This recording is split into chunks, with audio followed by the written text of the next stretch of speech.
दोस्तों Epstein file में दलाई लामा का 169 बार नाम है। बिल गेट्स का नाम है जो दुनिया के सबसे अमीर लोगों में है। स्टीफन हॉकिंग का नाम है जो दुनिया के सबसे बड़े वैज्ञानिकों में एक थे। एप्स्टीन फाइल में नोम चोमस्की का नाम है जो दुनिया के सबसे बड़े राइटर्स में एक थे। और एप्स्टीन फाइल में लियोनार्डो डिकैप्रियो का भी नाम। दोस्तों ये वो लोग हैं जो दुनिया के टॉप ब्रेन हैं।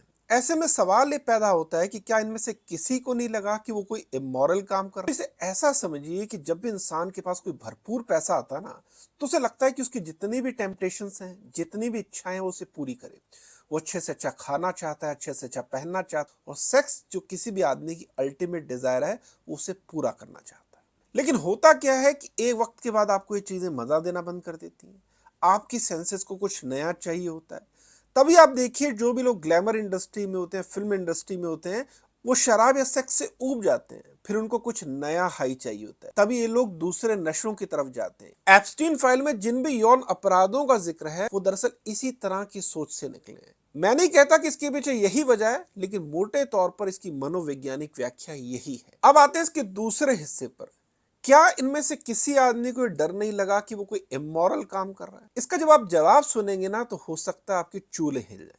दोस्तों ये वो लोग हैं जो दरअसल पूरी दुनिया को डिक्टेट करते हैं। मुझे याद आता है कि स्टीव जॉब्स के एक पार्टनर ने बहुत साल पहले इंटरव्यू में कहा था कि स्टीव जॉब का कहना है कि देखिए, मुझे इस बात से कोई लेना देना नहीं, बच्चे क्या सोचते हैं, उनके माँ बाप क्या सोचते हैं। मैं बस ये जानता हूं कि ये लोग वही चाहेंगे जो मैं इनको बताऊंगा। आज एक खबरें आ रही है कि बिल गेट्स समेत ना जाने कितने लोग 2015 से बात कर रहे थे कि एक पेंडेमिक आने वाला है। अब पता चल रहा है कि पेंडेमिक इन्हीं की साजिश था। दोस्तों कहने का मतलब यह है कि डीप स्टेट के वो लोग हैं जो दुनिया में महामारियां लाते हैं, दुनिया में सरकारों का तख्ता पलट करते हैं, उनकी अर्थव्यवस्थाओं को रातों रात गिरा देते। जब किसी भी आदमी के पास इतनी ताकत आती है ना, तो उसे सेक्रेड गेम्स के नवाजुद्दीन की तरह लगता है कि अपनी भगवान है।